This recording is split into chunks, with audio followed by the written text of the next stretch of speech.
नमस्कार साथियों, मैं बीके सिंह एक बार फिर से आप सभी का उड़ान परिवार में स्वागत करता हूं। साथियों, जैसा कि आप सभी को पता है, मैंने कहा था कि आप ऑफलाइन में जो लोग पढ़ रहे हैं या फिर जो ऑनलाइन में पढ़ रहे हैं, वो पढ़ाई के क्रम में गणित विषय में कहीं भी आपको डाउट आता है तो आप हमें प्रेषित करेंगे, चाहे ग्रुप में, चाहे आप व्यक्तिगत हमें उस डाउट को फोटो खींच के हमें आप व्हाट्सअप करेंगे। ऐसे में मैं आपको उस डाउट का समाधान जितना जल्दी हो सके उतना जल्दी मैं आपको प्रोवाइड कराऊंगा और एक सटीक सॉल्यूशन मैं आपको दूंगा। इसी क्रम में कुछ बच्चों का डाउट था जो मैंने एक दिन क्लास लिया भी था। आज ये डाउट सेशन दूसरा होगा आपका, ये दूसरा क्लास है, डाउट क्लास है ना। और पिछले क्लास में निकिता भारती के द्वारा दिया गया कुछ डाउट था जिसको हमने सॉल्व किया था। आज के क्लास में भी कुछ डाउट हैं जिसको मैं सॉल्व करता हूँ। कई बच्चे हैं जो इसके इंतजार में होंगे। माफ़ी चाहता हूँ, काफ़ी विलम्ब हुआ फिर आपको दूसरी क्लास को लाते लाते, चूँकि डाउट पहले का ही है। लेकिन मैं ये क्लास जो मैं ले रहा हूँ ना, ये मैं एक जानकारी के लिए बताऊँ कि मुझे दूसरी बार लेना पड़ रहा है। एक बार मैंने एक क्लास लिया था ऑलरेडी, मैं पूरी क्लास ले लिया और लास्ट में हमें पता चला कि जो है रिकॉर्डिंग स्टॉप हो गई थी बीच में। तो ऐसे ही इशू हुआ करते हैं। मैंने प्रारंभ में कहा था कि मेरा बहुत बड़ा सेटअप नहीं है तो थोड़ा परेशानी हो जाती है। चलिए आज की क्लास को स्टार्ट करते हैं। और आज जो है पहला क्लास जो है देखिएगा, ये डाउट सेशन जो है ये सबको देखना है। मैंने पहले भी कहा था इस क्लास को सबको देखना है, चाहे आपका मेन पेपर हो या आपका साइड पेपर हो। जो बच्चे मेरे पास ऑफलाइन में पढ़ रहे हैं उनके अतिरिक्त अगर कोई ये वीडियो को देख रहे हैं और आपका मैथमेटिक्स है इंटर में, चाहे वो साइड या मेन पेपर, तो आप भी देखें। और आप कहीं भी ट्यूशन पढ़े हो, अगर आपको भी कोई डाउट कहीं से आता है जो मैथमेटिक्स में नहीं बन रहा हो, तो आप मेरे व्हाट्सअप नंबर पे व्हाट्सअप कर सकते हैं, डायरेक्ट कॉल करके भी पूछ सकते हैं। व्हाट्सअप नंबर इसी वीडियो के डिस्क्रिप्शन में आपको दिख जाएगा, जाइए देखिए और अगर कोई डाउट है तो हमें भेजिए, मैं आपको उसका समाधान दूंगा। और अगर ये सेशन आपको अच्छा लगे तो ये अपने साथियों को शेयर भी करेंगे और साथ में कमेंट बॉक्स में आप बताएंगे जरूर कि आपको कैसा लगा। चलिए आज का जो पहला सवाल है डाउट में, निकिता भारती के द्वारा दिया गया है ये, है ना क्वेश्चन। तो मैं यहाँ पर लिख रहा हूँ इवैल्यूट इवैल्यूट इवैल्यूट, यानी इसका मान निकालना है आपको, है ना। सवाल क्या है, तो limit n tends to infinite summation r is equal to 1 to n r raise to part 3 यानी r cube upon r raise to part 4 plus n raise to part 4, ये सवाल है। अब देखो आपको देख के कैसा लगता है ये सवाल किस चैप्टर का है। तो कई बच्चे के मन में पहले दिमाग में फट से आएगा कि तो सर लिमिट चैप्टर का है। पर मजे की बात बताऊं, ये सिर्फ लिमिट चैप्टर का सवाल नहीं। आप लिमिट से बनाओगे तो इसका एग्जैक्ट आंसर फिलहाल आप नहीं निकाल पाओगे। तो इस चैप्टर को आपको, इसको जो बनाना है, इसको इंटीग्रेशन से बनाना है। बहुत इंटरेस्टिंग क्वेश्चन है ये, अच्छा लगा जिसने भी भेजा ना। तो निकिता, आपने इस क्वेश्चंस को, अगर आपको ये डाउट है तो आप एक बार इसे गौर करके देखेंगे, बाकी और सब बच्चे भी ध्यान देंगे, मैं प्रयास करता हूँ समझाने की। क्वेश्चन है limit n tends to infinite summation r is equal to 1 to n r cube upon r raise to part 4 plus n raise to part 4। सबसे पहले हम इसको थोड़ा सॉल्व कर लेते हैं। सॉल्व कैसे करेंगे, तो न्यूमरेटर और डिनोमिनेटर में मैं सबसे पहले n रेज टू पार्ट 4 से डिवाइड करूंगा। n पर पावर 4 से अंश और हर दोनों में भाग देंगे। देते हैं भाग, देखते हैं क्या होता है। Limit n tends to infinite summation r is equal to 1 to n। अब देखो r पर पावर 3 है पहले से, भाग देना है किससे, n पर पावर 4 से। नीचे में देखो r पर पावर 4 प्लस n पर पावर 4 है, इसमें भी भाग देना है n पर पावर 4 से। सॉल्व करते हैं, देखते हैं क्या होता है ये। Limit n tends to infinite summation r is equal to 1 to n। अब ये r बट्टे n पर होल पावर 4 लिख दूं, सॉरी 3 है तो होल पावर 3 लिख दूं, इंटू 1 अपॉन n लिख देता हूं ऊपर वाले को। कैसे, r पर 3 है, n पर भी मान के चलो पहले 3 ही लिए, r बट्टे n पर पावर 3, मतलब r पे भी 3 n पर भी 3, पर n पर था कितना 4 ना, तो इसलिए 1 बट्टे n को साइड से लिख दिए। अब नीचे देखो ये n पर पावर 4 से दोनों में भाग लगेगा, तो ये हो जाएगा r बट्टे n होल पावर 4, और ये हो जाएगा n पर पावर 4 बटे n पर पावर 4, तो ये कट ही जाएगा, तो प्लस में 1 हो जाएगा। अब देखो यहाँ पर क्या मानेंगे, लिट। अब यहाँ से ना लिमिट चेंज करेंगे। r पर पावर n को यहाँ पर मान लेता हूँ x, लिमिट चेंज कर रहा हूँ मैं यहाँ से।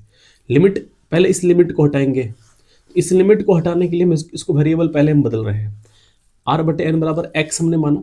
तो अब ध्यान दो, यहाँ से अगर हम इसको सॉल्व करेंगे, अगर इसको आप डिफ्रेंशिएट करोगे तो 1/n बाहर आएगा, ये डेल आर होगा इज इक्वल टू ये डेल एक्स हो जाएगा, ये यहाँ पर आएगा।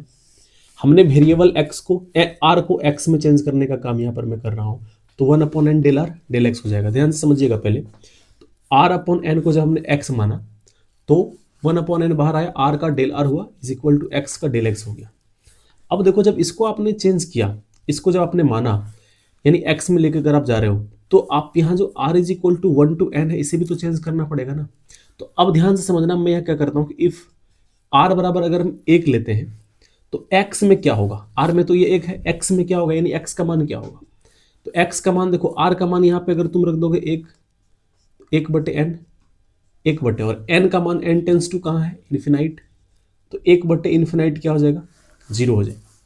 फिर अगर आप r बराबर क्या लोगे, फिर से 1 की जगह फिर आप क्या लेंगे, n लेंगे, तो ये x बराबर क्या हो जाएगा, r की जगह n लेंगे तो ऊपर भी n, नीचे तो n पहले से कट जाएगा, ये तो क्या हो जाएगा, 1 हो जाएगा। तो जहां 1 था वो 0, जहां n था वो क्या हो गया, 1 हो गया। यानी समझना क्या कहना चाह रहा हूं, ये लिमिट का काम हमने कर दिया चेंज करके, ठीक है। और ये जो समेशन हमने जो कहा ना कि इसको इंटीग्रेशन से बनाएंगे, इस बात को समझना, इंटीग्रेशन का मतलब भी कहीं ना कहीं टोटल होता है, टोटल एरिया का, टोटल जो एरिया होता है उसका हम लोग वहां पर क्षेत्रफल निकालते हैं। तो इंटीग्रेशन का मतलब भी टोटल होता है और समेशन का मतलब भी टोटल होता है। तो यहां भी 1 से n तक में इसका टोटल निकालना, और ये लिमिट लगा दिए तो 1 से n था तो ये बन गया 1 से 0 या 0 से 1, ठीक है। अब इसको इंटीग्रेट कर देंगे तो इसका जो समेशन निकलना था वो निकल जाएगा। तो अब इसका इंटीग्रेशन निकालो, ध्यान देना। देयरफॉर इंटीग्रेशन अब ये क्या बन जाएगा, जहां 1 था वहां हो गया 0, और जहां n था वो क्या बन गया 1। अब समझना, r बटे n को हमने माना x, तो ये हो जाएगा x क्यूब। अब यहाँ 1/n और ये r में फंक्शन है ना, तो डेल r, यानी 1/n डेल r की जगह क्या आ जाएगा, डेल x आ जाएगा फाइनली। और नीचे देखो क्या होगा, इसको x माने तो x पर पावर 4, अब प्लस में क्या हो जाएगा, ये 1 हो जाएगा, ठीक है। अब फिर से इसको आप यहाँ पर मानो, फिर से अब ये इंटीग्रेशन आप आराम से सॉल्व कर सकते हो। तो x पर power 4 plus 1 is equal to T मान लेते हैं, वेरिएबल चेंज कर रहे हैं ना। तो अब इसको जब डिफरेंशिएट करोगे तो ये होगा 4x पर power 3 del x is equal to ये हो जाएगा डेल टी। तो यहाँ से x पर पावर 3 डेल x बराबर क्या होगा, डेल टी बाई 4, ये तो ठीक है। अब जब यहाँ हमने x को t में माना है तो यहाँ भी आपको लिमिट चेंज करना होगा। तो अब जब x बराबर आप ले लोगे क्या 0, देन t बराबर क्या होगा, टी एक्स का मान 0 रखो यहाँ, तो 0 पर पावर 4, 0 प्लस 1 क्या होगा 1, एंड अगर आप x बराबर लेकर के चलोगे कितना 1, तब t बराबर क्या होगा, t बराबर 1 पर पावर 4, 1 प्लस 1 क्या हो जाएगा 2। तो ये 1 से 2 हो गया अब इंटीग्रेशन का मान, तो इसको 1 से 2 कर दो, इसको नीचे वाले को t माने हैं तो t कर देते हैं, x cube del x, x cube del x क्या है, डेल टी अपॉन 4, तो डेल टी रहने देते हैं, अपॉन 4 को बाहर ही कर देते हैं 1/4 को, तो ये आ गया 1/4, और डेल टी अपॉन टी क्या होता है, लॉग टी होता है। इसका क्या दिया है 1 से 2 दिया है, आगे 1/4। अब इसमें क्या करेंगे लॉग, अब ये डिफिनिट इंटीग्रेशन का वैल्यू आया है तो इस दोनों को मान रखना पड़ेगा। पहले upper limit minus lower limit, upper limit कितना 2 माइनस लोअर लिमिट कितना लॉग 1। अब ध्यान दो यहाँ पे 1/4 लॉग 2 और log 1 का मान 0 घटाएंगे तो ये log 2 बचेगा, तो 1/4 log 2, ये इसका आंसर हो जाएगा। हो सकता है ये 4 को उधर ले जाके आंसर दिया हो पावर में, इससे कोई फर्क नहीं पड़ता, 1/4 log 2 इसका जो है फाइनल आंसर होगा इस सवाल का। उम्मीद करता हूं कि आपको ये समझ में आया होगा। ये सवाल ना थोड़ा सा अलग था, अच्छा लगा मुझे, इसीलिए मैं हर एक सवाल का जवाब देना मैं सही नहीं समझता, पर जो क्वेश्चंस ठीक लग रहा है उसका मैं आपको सॉल्यूशन जरूर दूंगा, इतना आप भरोसा रखो, ठीक है। थोड़ा लेट हो रहा है हर चीज में, मैं मानता हूं, पर आपको मिलेगा। एक बार आप इस सवाल को मैं चाहता हूं फिर से आप एक बार देख लो, थोड़ा सा यूनिक था क्योंकि इसमें लिमिट भी है और समेशन भी लगा है ना। तो जब ऐसा सवाल आता है तो समेशन को हम इंटीग्रेशन में चेंज करके बनाएंगे और लिमिट को यहीं पर रख करके वैल्यू चेंज कर लेंगे। हमने इस सवाल में कुछ नहीं किया, अंश और हर दोनों में n पर पावर 4 से पहले भाग दिया, जब इसको सॉल्व किया तो r/n पर 3 इंटू 1/n, और नीचे ये चीज मिल गया आपको r/n पर पावर 4 प्लस 1। अब हमने r/n को मान लिया x, तो जब इसको x मानेंगे तो 1/n इसका बाहर आएगा, r का होगा डेल r, x का होगा डेल x, ठीक है। अब आगे चलते हैं, जब r का मान 1 लेंगे, क्योंकि क्यों 1 लिए, क्योंकि r का मान न्यूनतम 1 है और मैक्सिमम कहाँ तक गया है, n तक गया है। तो हमने लोअर लिमिट पहले यहाँ पर लोअर लिमिट लिया 1, तो जब 1 लेने के बाद लिमिट हमें जो वैल्यू x का मिलेगा वो 0 मिल रहा है, क्योंकि इसको हम बदल के ले जाएंगे किसमें, x में। क्यों, क्योंकि r बटे n, एक तो r में था और दूसरा n टेंस टू वैल्यू दिया हुआ है, इसीलिए r और n को हम कहाँ लेके जा रहे हैं, x में। तो r का मान अगर 1 होगा तो x का मान क्या मिला है, यहाँ से 0।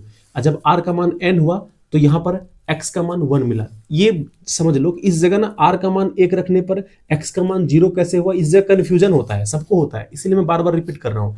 r का मान 1, तो यहाँ तुम r का मान 1 रखो, 1 रखोगे तो 1 बटे n होगा ना, n टेंस टू क्या कर रहा है, इन्फिनिटी, तो n का मान इन्फिनिटी दोगे तो 1 बाई इन्फिनिटी क्या हो जाएगा, 0। और जब आप इसको n मानोगे r को, तो n बटे n कट ही जाएगा तो 1 हो जाएगा, सीधा इसका मान 1। तो 0 से 1 हो गया, तो वही यहाँ 0 से 1 रख दिए। इसका मान तो हमने x माना ही था, तो x क्यूब हो गया, और डेल x यानी 1 अपॉन n, और डेल r होगा यहाँ, तो किस में आ जाएगा, डेल x में आ जाएगा। x पर पावर 4 प्लस 1 को हमने, सॉरी x, इसको x माने तो x पर पावर ये 4 हो जाएगा प्लस 1। अब इसको t मान करके इसको फिर से इसको वेरिएबल चेंज किया तो फिर से लिमिट चेंज कर देंगे, और इस रूप में आ जाएगा डेल t अपॉन t का लॉग t होता है। Value upper lower limit minus upper limit कर दो यहाँ पे, upper limit minus lower limit कर दो यहाँ पे, जो आएगा आपका आंसर होगा, यानी 1/4 log 2 यहाँ पे इसका आंसर आ जाता है। मैंने कोशिश किया है इस सवाल को समझाने का, अगर आपको समझ में नहीं आया तो आप हमें कमेंट करना, और अगर समझ में आ गया तो भी कमेंट करना, ठीक है। आपके कमेंट का हमें इंतजार होता है, सभी लोग। ये नहीं कि निकिता ने ये सवाल दिया था तो निकिता ही, बाकी और अगर किसी से बनने वाला होता तो आप पास नहीं करते, कोई बनाते। तो अगर किसी से नहीं बनाया तो सबको ही ध्यान से देखो, सवाल को कंफर्म करो, हो सकता है एग्जाम में आ जाए सवाल अच्छा है, ठीक है। चलिए अगले सवाल की ओर हम लोग चलेंगे, पहले इसको मिटा लेते हैं ना। और अगर अच्छा लग रहा है चीज़ें ना आपको, ये चीज़ डाउट, जैसे मैं आपसे डाउट का सॉल्यूशन आपको मैं दे रहा हूँ, अगर आपको समझ में आता है ये सब चीज़ अच्छे से, तो जो आपके साथीगण हैं उनको भी आप इसे शेयर करेंगे, है ना। थोड़ा कोशिश करेंगे कि चैनल को जहाँ तक हो सके ग्रो कर सके। किसी का कॉल आ रहा है, ये सब फालतू कॉल बहुत ज़्यादा आज के डेट में फ़ोन में आते रहता है, तो प्रयास करो इस तरह से। और जैसे कि मैं अभी अगर ये टाइम लिखने के बाद नहीं देता हूँ, उसको आप वीडियो बैक करके आप आराम से लिख सकते हैं। और अगर समझ में कहीं पर लगता है कोई डाउट कि क्या बोले या और कोई परेशानी, तो इसमें तो ऑनलाइन में कई सिस्टम है, आप स्पीड को थोड़ा कम कर सकते हैं, स्पीड को कम करके देखिए, अगर जिसको लगता है कि स्पीड ज़्यादा है, जल्दी सर बोल रहे हैं, कम करके देख लीजिए स्पीड को आप, है ना, और दोबारा देख लीजिए जहाँ पर डाउट होता है।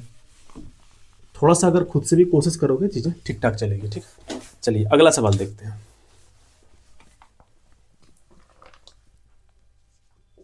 अगला सवाल है,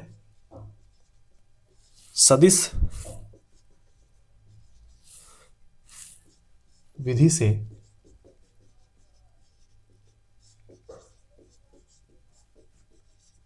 सिद्ध करें कि अर्धवृत्त पर बना कोण एक समकोण है। देखिए बहुत अच्छा सवाल है, कहता है कि सदिश विधि से सिद्ध करें कि एक अर्धवृत्त पर बना कोण एक समकोण होता है ना। सबको पता है कि अर्धवृत्त पर जो कोण बनता है वो समकोण होता है, 90 डिग्री होता है, पर आपको प्रूफ करना है, वो भी ज्यामिति के किसी और नियम से नहीं, सदिश विधि से आपको प्रूफ करना है। चलिए देखते हैं, कोशिश करता हूं समझाने का। तो सबसे पहले तो एक अर्धवृत्त आप बना लीजिए। अर्धवृत्त में ये आपको पता है कि O इसका सेंटर होगा, इस बिंदु को मैं A मान लेता हूं, इसको मैं B मान लेता हूं, यहां से यहां तक इसका डिस्टेंस क्या होगा, R होगा। तो हम कह सकते हैं B का पोजीशन वेक्टर जो होगा वो वेक्टर R होगा। अगर सदिश के हिसाब से देखें तो ये पॉजिटिव डायरेक्शन में अगर होगा तो ये नेगेटिव डायरेक्शन में होगा, तो नेगेटिव डायरेक्शन में अगर ये होगा तो ये भी तो रेडियस है, ये भी तो R है ना, तो इसका जो होगा ये नेगेटिव में R होगा, इसीलिए हम कह सकते हैं इसका जो पोजीशन वेक्टर होगा -R होगा, ठीक है।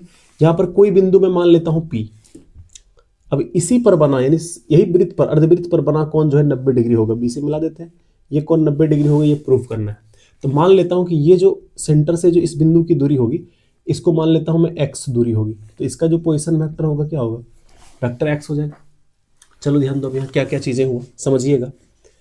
सबसे पहले मैंने क्या माना यहाँ पर, पहले यहाँ पर क्या दिया, वेक्टर ए बी की बात अगर मैं करूँ, AP वेक्टर AP की बात करूँ अगर निकालूंगा, तो आप लिखोगे position vector of P minus position vector of A। Position vector of P क्या है, वेक्टर एक्स है, माइनस ये क्या है, माइनस वेक्टर आर है।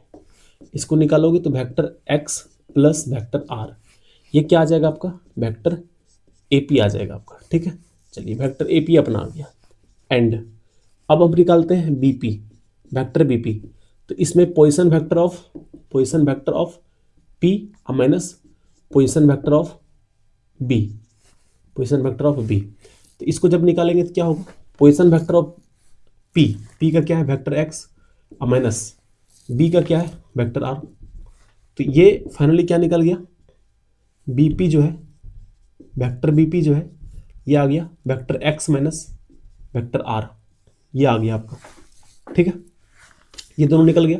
अब एक अवधारणा देखो, अवधारणा, एक अवधारणा आपने पढ़ा है, vector A dot vector B का magnitude of vector A into magnitude of vector B into cos theta, ये आपने पढ़ा है। इस अवधारणा के प्रयोग से इसका मैं यहां प्रयोग करता हूं। ठीक, तो जब प्रयोग करेंगे तो आप vector A B dot vector B P is equal to A B का मैग्नीट्यूड, ए पी का मैग्नीट्यूड और फिर बी पी का मैग्नीट्यूड इंटू कॉस थीटा। यहां से अगर हम कॉस थीटा निकालेंगे तो vector A P dot vector B P और नीचे में दोनों का मैग्नीट्यूड, अब जो वेक्टर चैप्टर पढ़े हैं उनको ये समझ में आएगा अच्छे से, जो नहीं पढ़े हैं उनको बहुत कम। तो ये निकला है vector x plus vector r dot vector x minus vector r, और नीचे में दोनों का मैग्नीट्यूड है। इसको कुछ नहीं करेंगे, इसका काम आगे बहुत आसान है, इसलिए इसको ऐसे रहने दीजिए, ऊपर वाले को सिर्फ सॉल्व कीजिए।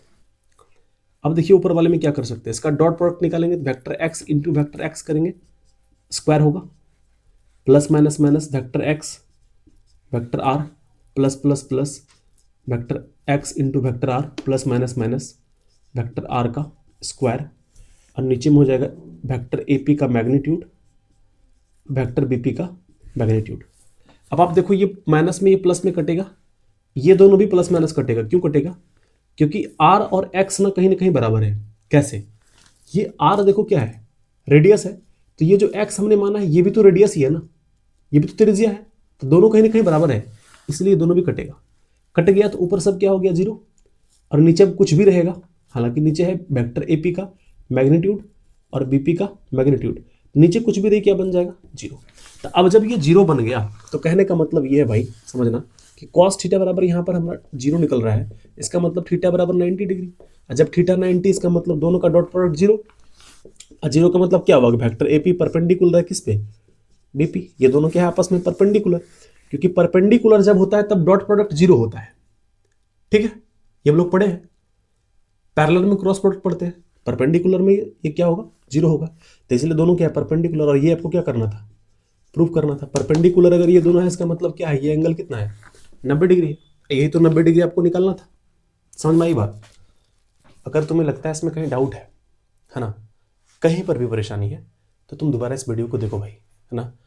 मैंने एक बार समझाने का प्रयास किया इसको, अगर फिर भी आपको कहीं डाउट रह गया, वेक्टर अगर आप पहले आप पढ़े हो तो अच्छे से समझ में आएगा, और अगर पहले कभी नहीं पढ़े थोड़ा कठिन होगा, फिर भी अगर दोबारा देखोगे तो मेरे ख्याल से समझ में आ जाएगा। ठीक है, चलते हैं अगली सवाल की ओर हम लोग। ठीक है, इसको आप एक बार आप स्क्रीनशॉट कर लो, या तो फिर आप इसको आराम से देखो, है ना, दोबारा देख लेना इसको, आपके पास ये वीडियो पड़ा रहेगा। अभी चूंकि टाइम कम है इसलिए हमको जल्दी में सवाल को आगे लेकर के चलना है। ठीक है, एक तो इस बोर्ड पर कोई डस्टर जल्दी काम ही नहीं करता है।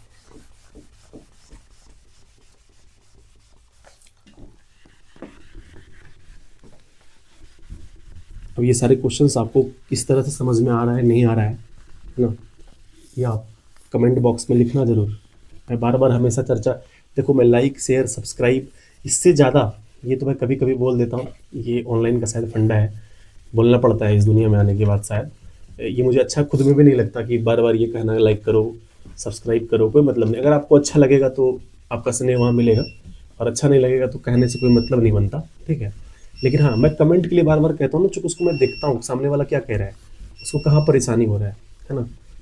और बाकी चीज़ें जो है वो शायद मतलब जब होना होगा हो जाएगा। मेरे अंदर हो सकता है अभी वो क्वालिटी नहीं है, जहाँ तक मैं समझता हूँ, ठीक है। जिस दिन मेरे अंदर भी वो क्वालिटी, वो गुणवत्ता आ जाएगा तो उस दिन होगा। इसलिए आप क्लास पर ध्यान दो, कैसी क्लास हो रही है वो बताओ आप हमें, है ना। बाकी चीज़ को हम देख लेंगे, कोई दिक्कत नहीं है। देखिए अगला क्वेश्चन है, इसमें है माना कि a बराबर 1 2 3 दिया है, तो 1 2 को शामिल करते हुए कितने तुल्यता संबंध ए पर परिभाषित हो जाएगा। इसमें 3 1 2 4 ऑप्शन में दिया है, 3 1 2 4।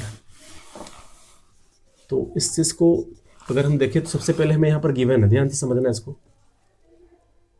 गिवन है a बराबर है यहाँ से 1 2 3, a बराबर दिया हुआ है। अब बताना है इसमें तुल्यता संबंध जो है वो कितने, a पर जो तुल्यता संबंध है वो कितने तुल्यता संबंध है। तो तुल्यता संबंध हम तब निकालेंगे, इसको इक्विवेलेंट रिलेशन कहते हैं इंग्लिश में। ये इक्विवेलेंट रिलेशन तब होगा जब कोई भी रिलेशन रिफ्लेक्सिव होगा, सिमेट्रिक होगा, ट्रांजिटिव होगा, तब उसको हम कहेंगे कि वो तुल्यता संबंध है। यानी कि उसको स्वतुल्य, सममित और संक्रामक तीनों होना पड़ेगा।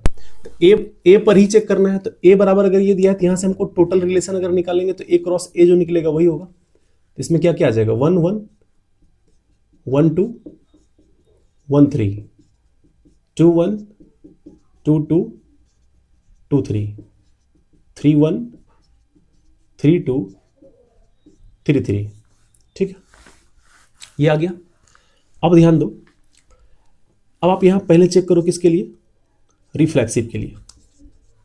रिफ्लेक्सिव जिसको हम क्या कहते हैं, स्वतुल्य कहते हैं इंग्लिश में।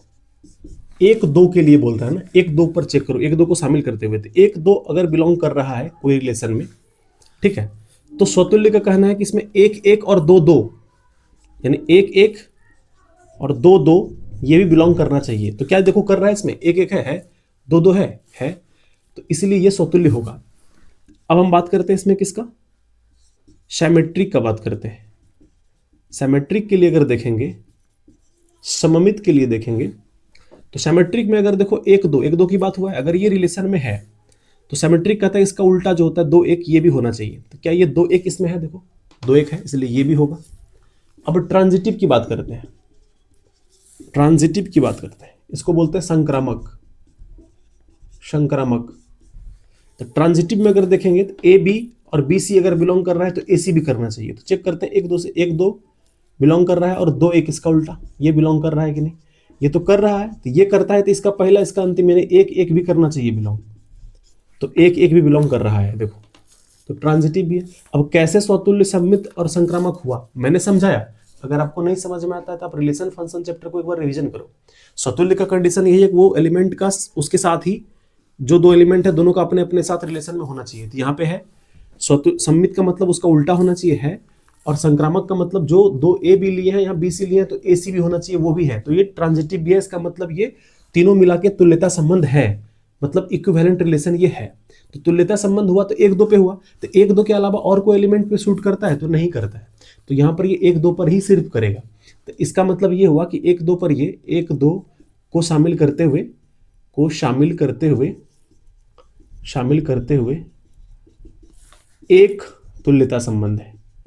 तुल्यता संबंध तो बना लेकिन एक बार बना, तो इसका आंसर 1 हो जाएगा। उम्मीद करते हैं कि ये चीज़ आपको समझ में आया होगा। फिर भी कोई परेशानी अगर हुआ हो तो आप कमेंट बॉक्स में अपनी जो वो भावनाएं हैं आपकी, जहाँ पर वो परेशानी है उससे हमें रूबरू कराएंगे। ये जिसको आप बैक करके एक बार फिर से देख लेना। थोड़ा मैं जल्दी में हूँ इसलिए क्लास बहुत लंबा मैं नहीं कर सकता, अपलोड में भी टाइम हो जाएगा, दोबारा क्लास लेना पड़ रहा है, ठीक है। बाहर कुछ लोग वेट कर रहे हैं, है ना, कोई आए हुए हैं, तो आप इसे एक बार बढ़िया से देखना दोबारा। बाकी और शायद एक डाउट मेरे ख्याल से रह गया है और डिटर्मिनेंट का है। बाकी 2-3 क्वेश्चन भेजा गया वो बनाने योग्य नहीं है, उसको फिर से बना करके दें, वो किसी न किसी से बन जाएगा और कई बार उसको क्लास में बनाया गया है। तो हर एक प्रश्न को मैं वीडियो सॉल्यूशन आपको नहीं दूंगा, जो इंपॉर्टेंट हमें लगेगा उसको मैं जरूर बताऊंगा। तो ये निकिता भारती के द्वारा दिया गया था और ये सवाल शायद वंदना या ज्योति किसी ने भेजा था, है ना। बाकी और किसी से भी ये नहीं बना था, तो एक बार आप इसे देख लेना, समझ में आया नहीं आया कमेंट बॉक्स में कमेंट जरूर करना, आपके कमेंट का हमें इंतजार रहता है। मिलते हैं बहुत ही जल्द अगले सेशन में, तब तक के लिए अपना ख्याल रखें। मिलते हैं बहुत ही जल्द अगले सेशन में, तब तक के लिए अपना ख्याल रखें। जय हिंद, जय भारत।